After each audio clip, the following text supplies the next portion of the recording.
नमस्कार, मैं डॉक्टर संतोष अग्रवाल हूँ। मैं एक यूरोलॉजिस्ट और किडनी ट्रांसप्लांट सर्जन हूँ।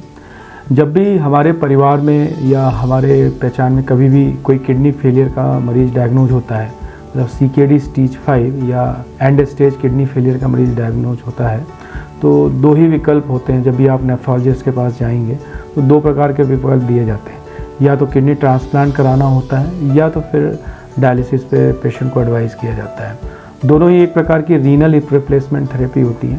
तो इसमें यह कई बार डिसाइड करना मुश्किल हो जाता है कि क्या मैं किडनी ट्रांसप्लांट पे जाऊं, क्या मैं डायलिसिस पे जाऊं, या तो मैं डायलिसिस पे जाऊं भी कि ना जाऊं, या कोई भी ट्रीटमेंट ना कराऊं, जब तक काम चलता है तब तक करने दूं। तो इस वीडियो में मैं बेसिकली यही डिस्कस करना चाहूँगा कि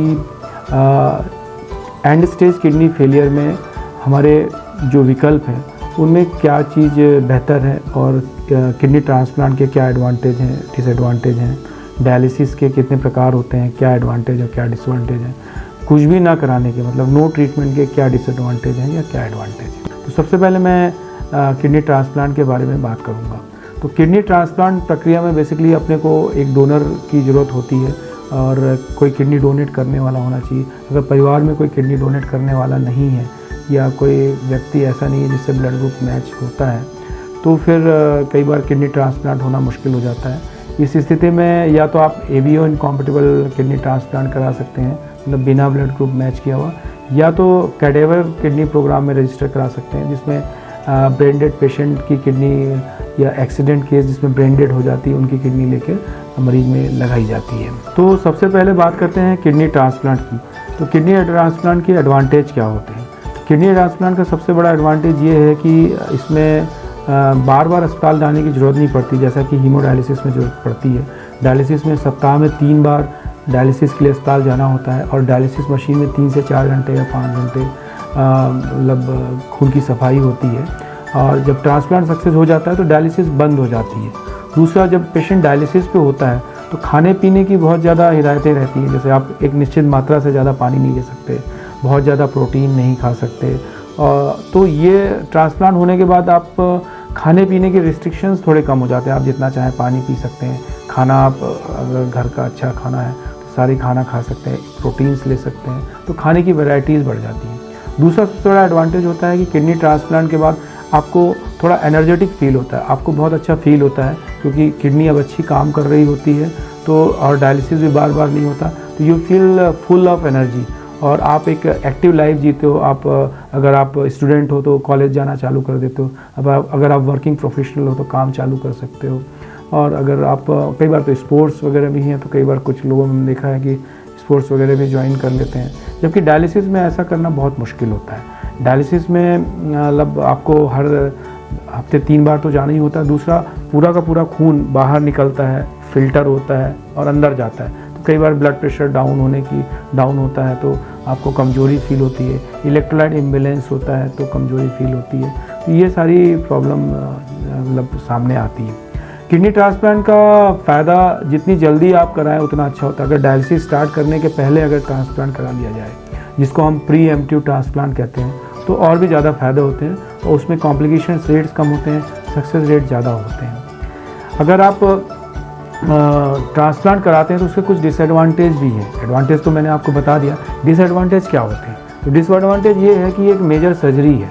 मेजर सर्जरी है मतलब मेजर कॉम्प्लिकेशंस भी हो सकते हैं, किडनी में रिजेक्शन हो सकता है, इन्फेक्शन हो सकता है, चेस्ट इन्फेक्शन हो सकता है, और rarely less than 1% chance death की भी होती है, but still kidney transplant advice किया जाता है। तो अगर आपके पास अगर प्रॉपर डोनर हैं या नहीं भी है तो आप ब्रेन डेड ट्रांसप्लांट प्रोग्राम में रजिस्टर कर सकते हैं। किडनी ट्रांसप्लांट एक बेहतर विकल्प है अगर ये आप सर्जरी का रिस्क उठाने के लिए तैयार हैं तो। अब मैं डायलिसिस के बारे में बात करूँगा। तो डायलिसिस में जैसा मैंने बताया कि मतलब सप्ताह में 3 या 4 बार आपको जाना पड़ता है। 4 बार तो नहीं, 3 बार तो जाना ही पड़ता है, जिसमें 3 से 4 घंटे में आपको डायलिसिस मशीन पे बैठना होता है, और उसमें डायलिसिस मशीन में खून पहले जाता है, पूरा सर्कुलेट होता है, और उसमें फ़िल्टर होता है, और फिल्टर होने के बाद वेस्ट प्रोडक्ट निकलता है, और फिर फिल्टर हुआ खून वापस शरीर में जाता है। तो जिनका ब्लड प्रेशर लो होता है या BP लो होता है तो उसमें डायलिसिस कई बार करना मुश्किल होता है। कई कार्डियक पेशेंट्स होते हैं या सिक पेशेंट्स होते हैं, उनमें डायलिसिस करना कई बार मुश्किल होता है। और कई बार डायलिसिस होने से बार बार इन्फेक्शन भी होता है, ब्लड इन्फेक्शन होता है, तो ये सारी प्रॉब्लम आती है। और ऐसा देखा गया है कि अगर हम किडनी ट्रांसप्लांट और डायलिसिस को, हीमोडायलिसिस को कंपेयर करें, तो किडनी ट्रांसप्लांट में जो सर्वाइवल रेट है, मतलब अगर at the end of 5 year almost 70-80% patient जीवित रहते हैं और सक्सेसफुल ट्रांसप्लांट रहता है उनका। बट अगर आप 5 ईयर सर्वाइवल रेट डायलिसिस पे देखोगे तो 5 ईयर सर्वाइवल रेट डायलिसिस पे काफ़ी कम होता है as compare to kidney transplant. तो जो डायलिसिस पे पेशेंट होते हैं ऑलमोस्ट 25 से 30%, 35% पेशेंट की डेथ डायलिसिस के समय हो जाती है। हालांकि आपने कुछ एग्जांपल ऐसे भी सुने होंगे जिसमें डायलिसिस कई लोगों का 8-8, 10-10 साल से चल रहा है और एकदम बहुत अच्छे से जीवन यापन कर रहे हैं, लेकिन सिर्फ आप उन्हीं पेशेंट्स को देख पाते हैं जो बहुत अच्छे से जीवन यापन कर रहे हैं, जिनकी डेथ हो चुकी है या जो काफ़ी सिक हैं, वो आप तक वो न्यूज़ नहीं पहुंच पाती।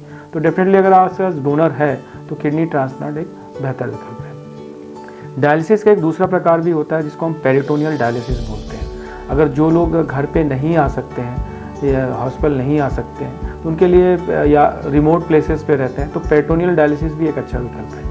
पेरिटोनियल डायलिसिस आप घर पे स्वयं भी कर सकते हैं। पेरिटोनियल डायलिसिस में बेसिकली पेट में एक नली लगाई जाती है, पेट में नली डाल के, और उसमें जो पेरिटोनियल डायलिसिस फ्लूइड होता है, पीडी फ्लूइड बोलते हैं, वह पेट के अंदर जाता है, करीब 2 लीटर 3 लीटर डिपेंडिंग अपॉन आपके पेट की कैपेसिटी कितनी है। वह 2-3 घंटे 4 घंटे पेट में रहता है और जो बॉडी के वेस्ट प्रोडक्ट होता है उसको पूरा सोख लेता है और उसको सक करने के बाद फिर जब 3-4 घंटे पेट में पानी रहता है तो वह फिर ट्यूब के द्वारा बाहर निकाल दिया जाता है। तो ऐसा दिन भर में 3 या 4 साइकिल होता है। तो इसमें कई बार आप ये भी है कि अगर आप जैसे आपने पेट में पानी डाला और 3-4 घंटे का आपको समय मिलता है, उस समय आप अपना काम भी कर सकते हैं। तो कई सारे वर्किंग प्रोफेशनल्स होते हैं, अपने जॉब को इस प्रकार से एडजस्ट कर लेते हैं कि वो सुबह पेट में पानी डाल के चले गए और 3-4 घंटे काम किया, फिर बीच में 1 घंटे ब्रेक ले लिया, फिर पानी निकाल के फिर डाल लिया, फिर काम कर लिया। इस प्रकार से आप मतलब आप ऑफिस में या घर पे भी इसको मैनेज कर सकते हैं। जबकि हीमोडायलिसिस में आपको सप्ताह में 3 बार आना जरूरी है। पहले एक वीडियो में मैंने पेरिटोनियल डायलिसिस और हीमोडायलिसिस दोनों के बारे में बात की है, जो कि मैं उसका लिंक भी आपसे नीचे डिस्क्रिप्शन में शेयर करूँगा। तो बेसिकली यह हुआ कि मतलब क्या एडवांटेज होते हैं और क्या डिसएडवांटेज होते हैं। एक तीसरा विकल्प ये भी है कि आप कोई ट्रीटमेंट ना कराएं। अगर आप कोई ट्रीटमेंट ना कराएंगे तो शरीर में वेस्ट प्रोडक्ट की मात्रा बढ़ती रहेगी, यूरिया क्रिएटिनिन बढ़ता रहेगा।